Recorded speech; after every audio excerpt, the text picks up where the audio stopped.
boa tarde, minha galera. Estou aqui hoje para falar do direito ambiental. Meu nome é Rubens Vaz Júnior.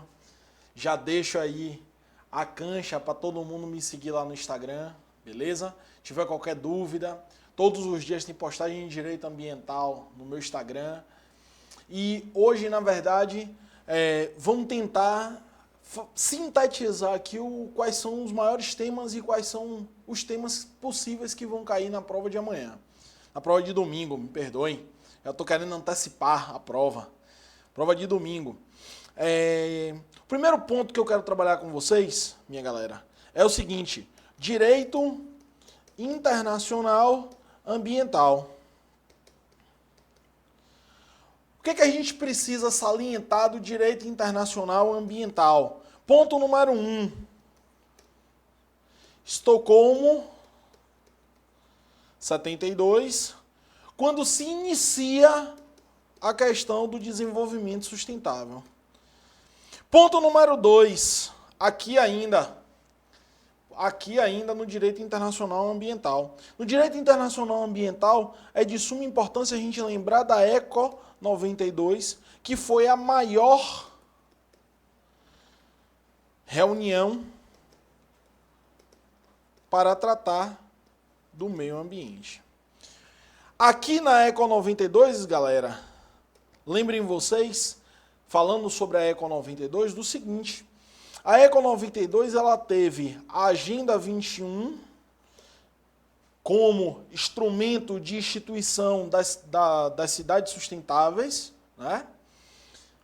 E após isso nós tivemos Joanesburgo em 2002, aqui visando erradicar pobreza e a preocupação com o consumo. Para a gente fechar essa primeira parte aqui do direito ambiental internacional, se vier alguma questão, vem cá comigo, se vier alguma questão nesse sentido, ela pode vir em relação a Rio mais 20. Evento recente, evento que teve uma repercussão muito grande. Então vem para cá para a tela comigo. Rio mais 20. Rio mais 20, lembrem, economia verde. E novamente o fomento da erradicação da pobreza. O que ainda pode vir, Rubens, para a gente fechar e eu dormir na paz? A COP21, que visa a redução do CO2. Beleza? Galera, se vier um desses temas aí, não erra a questão besta. Vem cá comigo. Não erra a questão besta. Beleza? Se vier alguma coisa nesse sentido, eles vêm com essa roupagem aqui, querendo saber de vocês a questão da economia verde, de erradicação de pobreza, dentre outros. Perfeito? Então vamos lá. Vamos avançar porque nosso tempo urge e a gente tem muita coisa para falar. Constituição Federal de 88. Constituição Federal de 88, artigo 225 da Constituição. Relembro a vocês, vem cá. Relembro a vocês o seguinte: o artigo 225, o caput do artigo 225, antes de ir namorar, antes de ir para a prova, tem que ler. E por que antes de namorar, Rubens? Porque as endorfinas estão todas afloradas. Então precisa namorar. Antes de ir namorar, lê o caput do artigo 225, você vai fazer 100% de ambiental. Eu sou assim, eu quero 100% de ambiental. Vem cá comigo. Quais são os pontos que são importantes para a gente trabalhar? Parágrafo 1º, inciso número 2. Inciso número 2, ele fala sobre a questão do patrimônio genético no Brasil. De quem é a competência para tratar de patrimônio genético no Brasil? União. Não esqueçam disso. Então, Constituição Federal, ela fala no parágrafo 1º, inciso 2, sobre a questão do patrimônio genético. Não esqueçam que a Lei de Biossegurança 11.101, ela fala sobre a proibição de clonagem humana. Beleza? Por que isso é importante? Porque essa mesma Lei de Biossegurança, ela traz a exigência dos rótulos, ela traz a exigência da informação ao consumidor para que a pessoa saiba que aquele produto é transgênico ou foi manipulado geneticamente. Beleza? Vamos. Vamos. Parágrafo 1º, inciso 3. Espaços especialmente protegidos. Quem é que dá efetividade aos espaços especialmente protegidos? Duas leis. Lei 9985 de 2000 e Lei 12.651 de 2012. Essa daqui conhecida como a Lei do SNUC e essa daqui conhecida como Código Florestal. Dá para errar uma questão dessa? Não dá. O que é que eu preciso salientar para vocês? Lembrem, a criação de espaço especialmente protegido, ele pode se dar por lei ou por decreto. O que é que vai cair na prova de vocês? É aqui, ó. Essa observação. Para reduzir ou suprimir espaços especialmente protegidos, ela dependerá de lei específica. Perfeito? Vem comigo.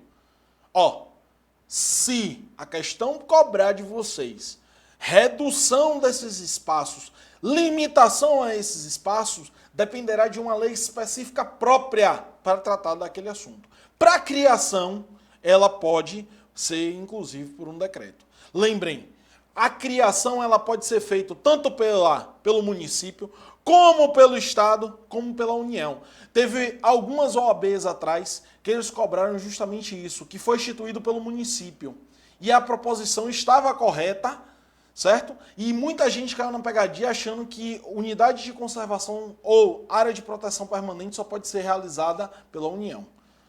Isso não é verdade, ok? Vamos avançar? O que temos ainda aqui no parágrafo 1º?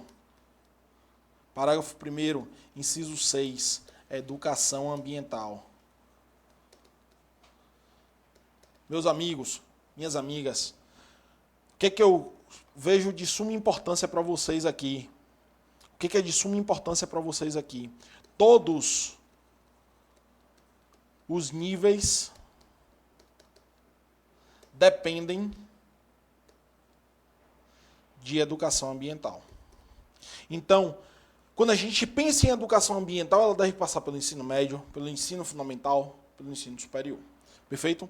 Então vejam, meus amigos, vejam.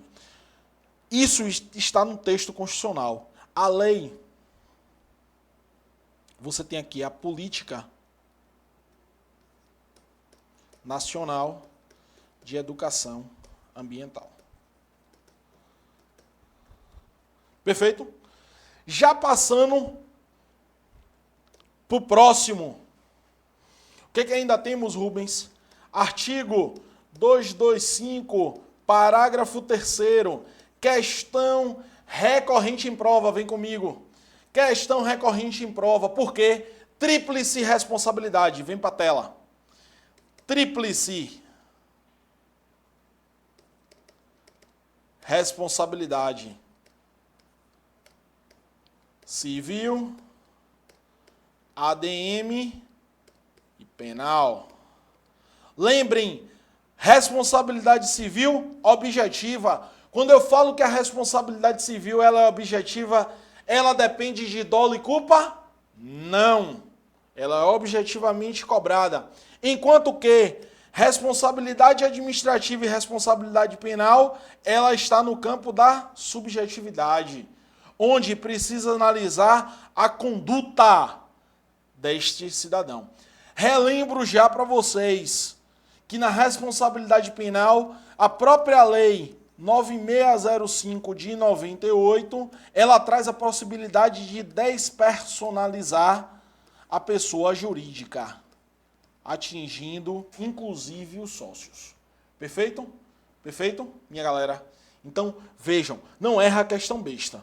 Isso aqui é questão simples, fácil. Para a gente fechar com chave de ouro, saliento para vocês, retomando aqui a questão da responsabilidade civil. Responsabilidade civil, a obrigação ela é próprio terreno. Lembrem que a obrigação próprio terreno ela acompanha a coisa. há 2 exames atrás, ou o exame passado, qual era a questão que veio cobrando? Fulano de tal fez uma degradação ambiental. E nessa supressão de vegetação, ela vendeu aquele terreno. Esse novo comprador, esse adquirente, ainda que de boa fé, ele responde pela responsabilidade civil.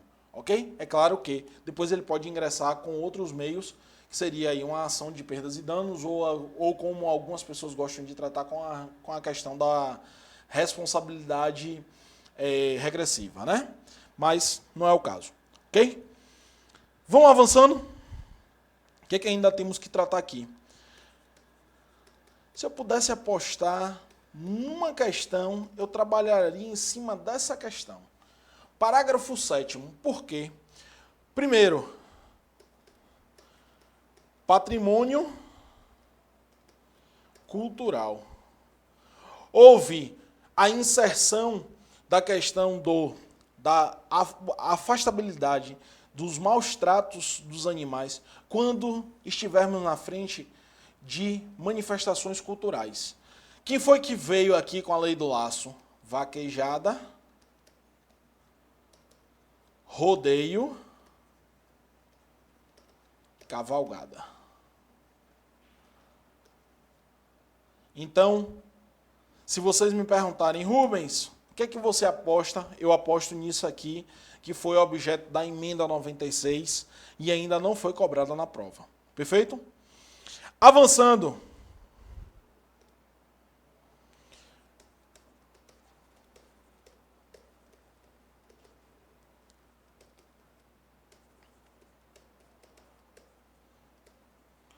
Política Nacional do Meio Ambiente. A Política Nacional do Meio Ambiente, também conhecida como a PNMA, ela tem algumas características que são importantes. Primeiro, ela traz o conceito de meio ambiente como recurso natural, como recurso que está posto à nossa comunidade, às pessoas, como recurso do ar, da água, do solo, do subsolo. Não esqueçam, quando a gente falar de solo, não esqueçam do subsolo. Lembrem que o solo hoje ele está relativizado. Por quê? Porque quem detém a propriedade do subsolo? União. Lembre o que é que a gente tem no subsolo? Água, petróleo, gás, e é tudo competência da União. Perfeito? Então, a Política Nacional de Meio Ambiente, ela tem esses fatores aqui de suma importância. Ele também traz o conceito de poluidor. E no conceito de poluidor, ele diz que o poluidor pode ser pessoa física ou pessoa jurídica. Lembrem, de direito público ou de direito privado, que responde direta ou indiretamente pelo dano ambiental. Dá para errar uma questão dessa? Não dá.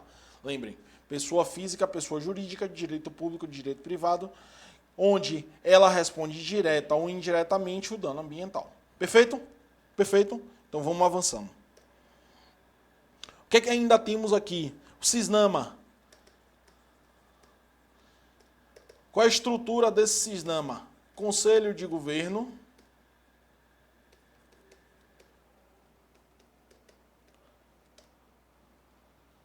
que nunca foi instituído, CONAMA, nunca foi convocado, né? Quem faz, às vezes, de assessorar o presidente da República na prática é o CONAMA, onde ele tem uma função aqui de assessorar, onde ele tem uma função normativa e onde ele tem uma função deliberativa. Que temos ainda órgão central, Ministério do Meio Ambiente. Que temos ainda, Rubens, órgãos executores, IBAMA, ICMBio. E para fechar, os órgãos locais ou seccionais, com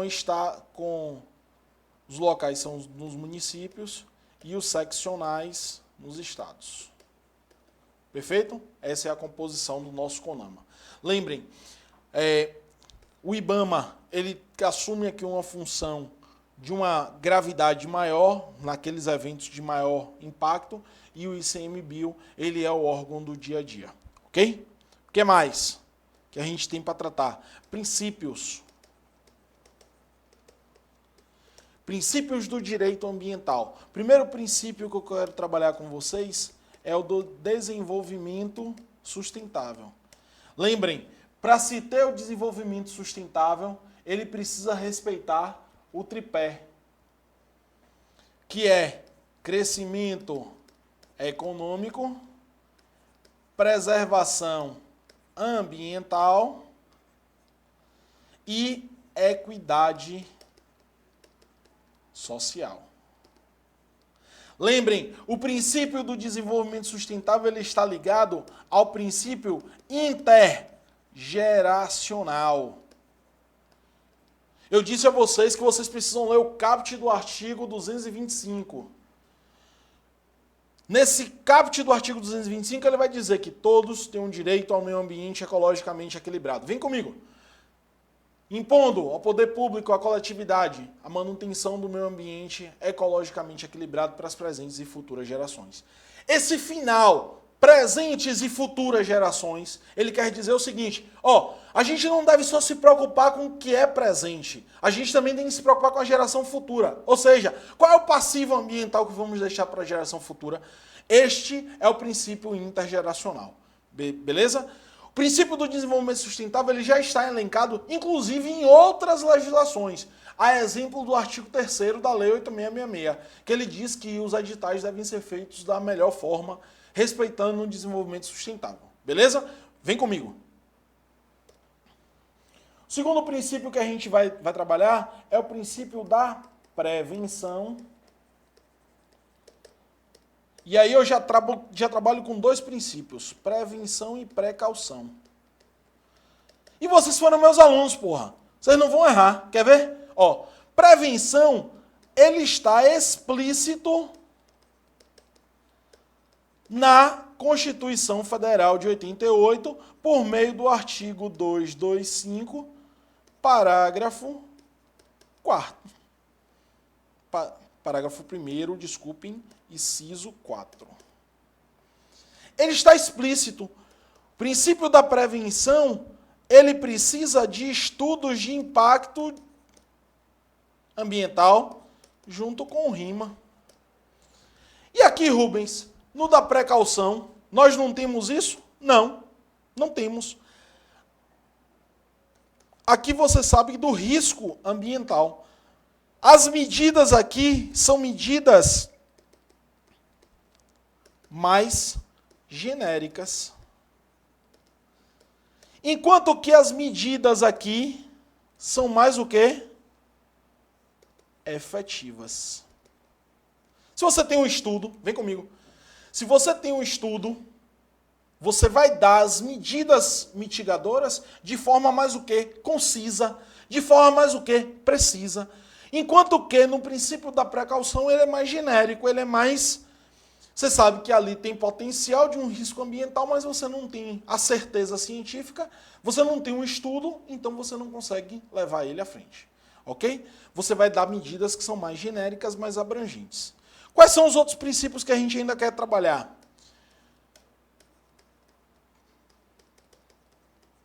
Poluidor pagador.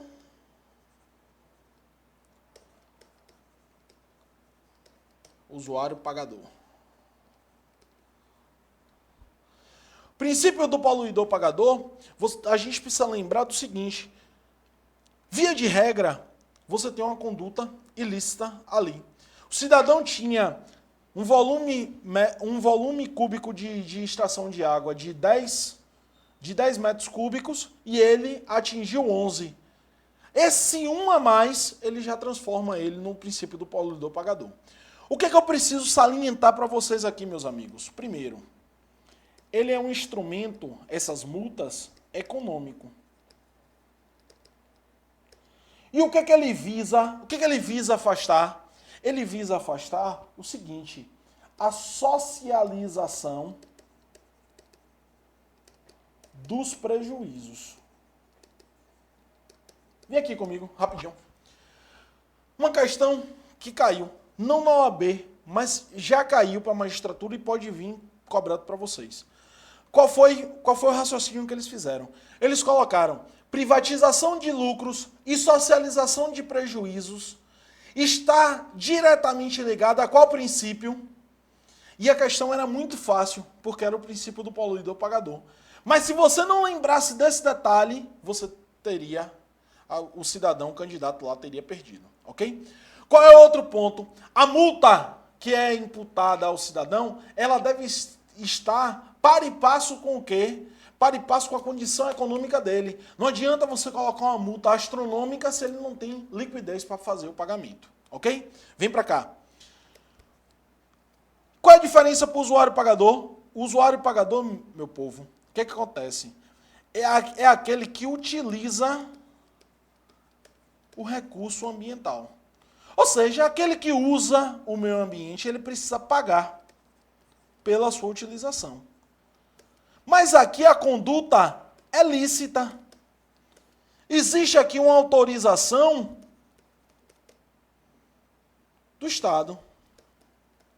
Enquanto que aqui a conduta ela é o quê? Ilícita. Beleza? Não dá para errar também.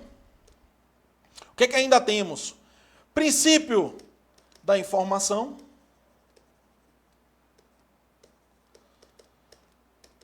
Em paralelo com o princípio democrático. Princípio da informação. A informação deve ser verídica, ela deve estar acessível, ela deve estar o quê? Ela deve ser mais o quê? Verídica, acessível, ela deve estar à disposição do poder do contribuinte. Enquanto que o princípio democrático é a participação popular. Só que vejam, o cidadão para participar de um comitê, de uma câmara, ele precisa ter quem? A informação. Então, esses dois princípios, eles acabam o quê? Andando lado a lado, ok? Outro princípio do limite, poder público deve implementar limites para a sociedade. Fácil demais, Rubens. Para fechar, o que a gente tem ainda? Princípio da vedação do retrocesso ecológico. Ou seja, condições mínimas asseguradas não devem ser retroagidas. Para a gente fechar com chave de ouro a nossa revisão, eu quero falar sobre duas coisinhas rápidas aqui. Duas coisinhas rápidas.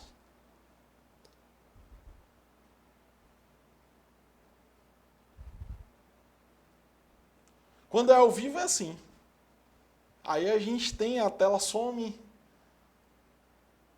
Duas coisinhas rápidas que eu quero falar para vocês. Primeiro, lei do Snook. Galera, questão que pode cair na prova de vocês. E eu preciso que vocês prestem atenção. A lei do Snook, ela traz duas categorias. A de proteção integral e a de uso sustentável. Certo? Beleza. O que é importante de vocês saberem aqui? A da proteção integral, ela tem 5 categorias. São elas: estação ecológica, reserva biológica, parque nacional, monumento natural e reserva da vida silvestre. O que eu preciso que vocês decorem? A estação ecológica e a reserva biológica, ela tem um domínio público. Enquanto que o parque, o monumento e a reserva da vida biológica, ela admite que seja em área privada. Ah, Rubens, e por que você está falando isso? Porque as questões, quando vêm perguntando sobre unidade de conservação, elas vêm perguntando nesse sentido, ok? Em relação às de uso sustentável, da mesma forma, eu vou botar aqui, unidade de uso sustentável, só para a gente abreviar, para a gente ganhar tempo. APA, que ela pode ser tanto pública como privada.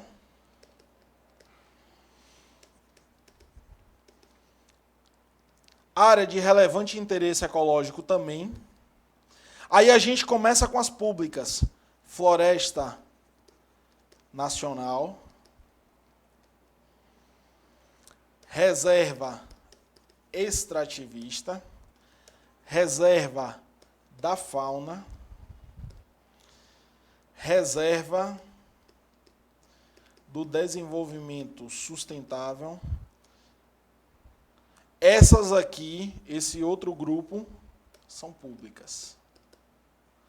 E a RPPN, que ela é privada.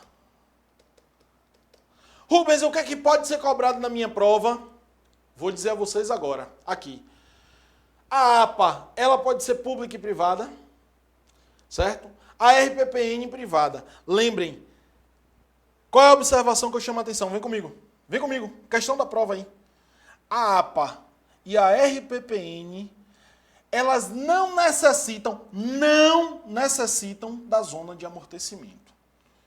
Aí, são as duas exceções. Das 14 categorias que temos, das 12 categorias que temos, somente duas não comportam zona de amortecimento. APA e RPPN. Beleza? Para a gente fechar nossa revisão, de verdade, Código Florestal.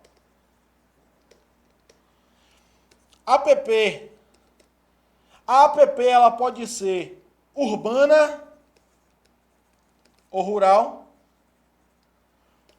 A reserva legal é um percentual de preservação vinculado à função socioambiental. E o CAR, que é o cadastro da área rural. Meus amigos, minhas amigas, deixo aqui meu Instagram, aguardo vocês aí, à medida que vocês forem assistirem essa aula, quero que vocês me marquem lá, desejo a vocês uma boa prova, acredito no potencial de vocês e na porta da prova no domingo estarei lá para dar um abraço em cada um de vocês. Muito obrigado, agradeço a participação de todos. Forte abraço.